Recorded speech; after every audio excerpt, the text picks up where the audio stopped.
Hi guys, welcome to the Northpoint method. What you're about to watch is the Northpoint method being applied live across two real sessions. So there's no hindsight, there's no edits, just the framework, Elliott wave, fibs and structure doing exactly what they're designed to do.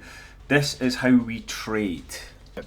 So obviously I'm monitoring our 81k short, so let's just put the macro on. We have our extension, the one-to-one. Oh my god. That's it. Okay, I'm trying to get it as accurate as possible. Right. So we've got this reaction to the one-to-one. It's kind of what we expected, at least on first pass. And I was saying this morning that, obviously the daily bias is not necessarily bearish at the moment. We're seeing, volatility is near extreme highs. That's not necessarily a problem. We're seeing expansion on volatility, so momentum's still up. Okay, so we've got to be cautious in entering on this. There's just no two ways about it. The short's there, it's valid, but as long as we stick to our invalidation, we'll be fine. We should be in profit, and you can put a stop here now if you want, but the chances are, and I said this yesterday, that this is likely going to stab into this region a number of times, and this may not fail for a bit of time. We need to allow this to play out. What is often, this is an aside by the way, but what is often a common thing is we see a double top on stochastic, so you might see the daily test up there and even get a little bit higher before it falls. That just this allows your daily momentum to just run out of steam a little bit. And then what you would end up with in this instance is a corrective dump off, not necessarily a big one. So that's not what I'm looking for on this at the moment, I have to be honest. So anyway, that's an aside. Let me just go back a little bit. The nuances I was coming to were here in much shorter time frames. So I'm looking at this. I have a kind of background bias that momentum is still up and we're counter trend here. So you've got these support lines on the micro, and I'm looking along and I can see clearly that there's some previous support here which might hold price up here. All right, you've got this and this, and potentially even that. So price is coming down. It's likely to test that and bounce again. What's going to be interesting to me is how, if a bounce does come from that region, let's say it tags that, do we see it fail in this region again? Or do we see it stab through, make another high and then fail? All of these are valid options. One of them being perhaps a bit more obvious would be a bearish divergence if you see a new high.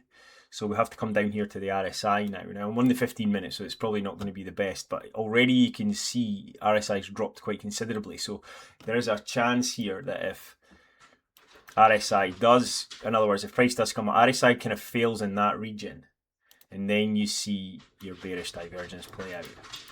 That's my dogs, if you can hear that scream. So yeah, this is an option, and it's something to watch for, and it's something I'm going to be bringing in the trade monitor. And there's a couple of other kind of nuances to how we can draw structure in this really kind of small time frame. So typically when I'm watching price go up here, you can look for 3 or 5 wave moves. I don't see anything particularly. You could argue that you've got this tiny first move. Price came up here, didn't really respect any of these kind of numbers. In essence, I don't like the look of this 1, 2, 3, 4, 5. These two waves they don't look like, maybe that's if you really dialed it down. And this is where Elliott wave becomes so speculative. That could be 1, 2, 3, 4, 5, right? So that's your top. And then how far did this come down? In other words, we're measuring that full because the 5 waves are done.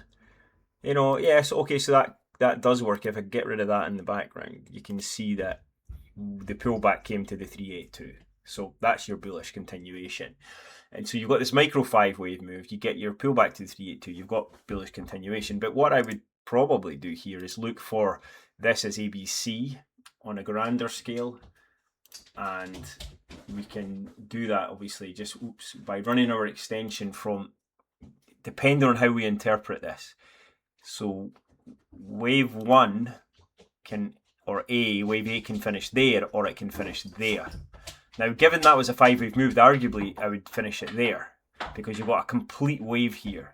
And then so your 5 waves up, you get the pullback to the 382. That gives you your B wave.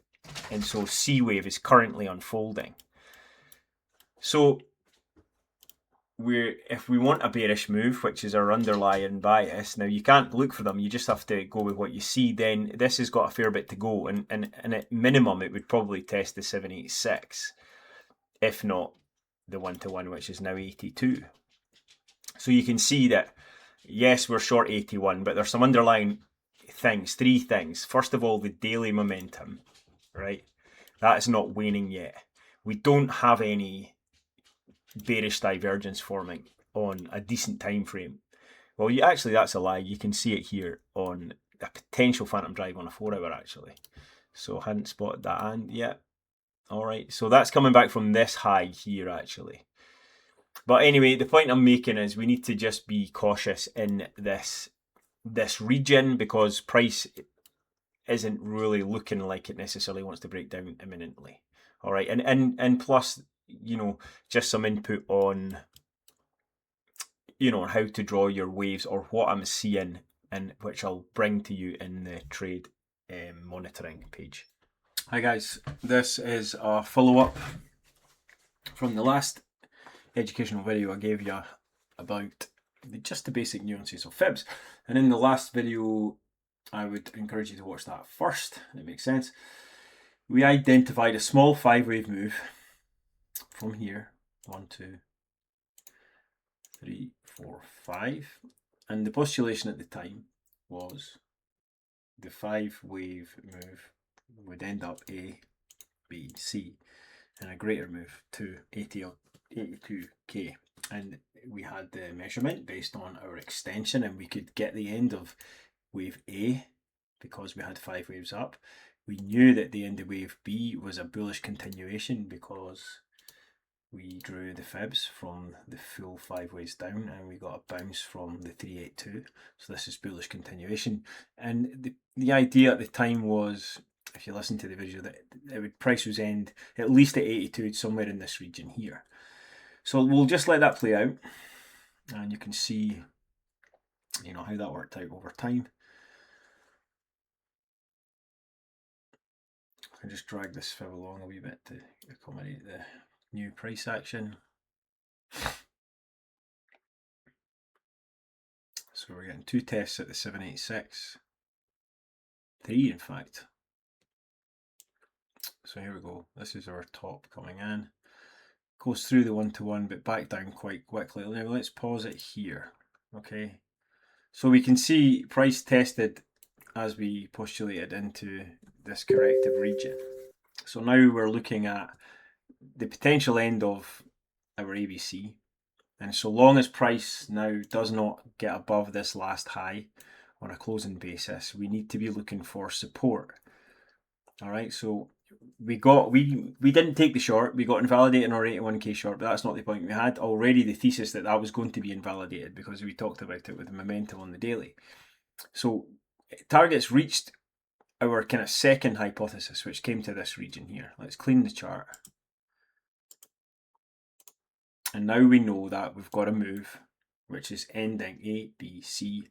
So we need to measure from that key low again all the way up to the top and look for support. Now the question is, and the reason I'm doing this video is because when we draw these fibs, we never really know where they're going to land, do we? Because, you know, this is, the fibs give you a whole series of numbers. So that's why the very, very first thing we always do is look for structural support. And then whatever structural support we find will give us the key target. So let's look back in price, let's look back in time here. And it's very obvious to me that the 786 is the place. Now that again is just, you can eyeball it right here.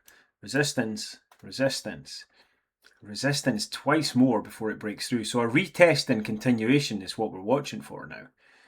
This is classic, simple technical analysis, retest of what was resistance as support, and off we go again. So let's let it play. Boom, there she goes. And that brings us fundamentally into current price action. Oopsie, Draw that. So again, this is just further examples of how our bias back here can give us targets here and give us more confidence in a trade, which is a simple retest of horizontal support. And that's why these very, very simple tools, horizontals and fibs, are all we need to make a trade. But what makes us profitable is our rules and sticking to them. All right, hope you like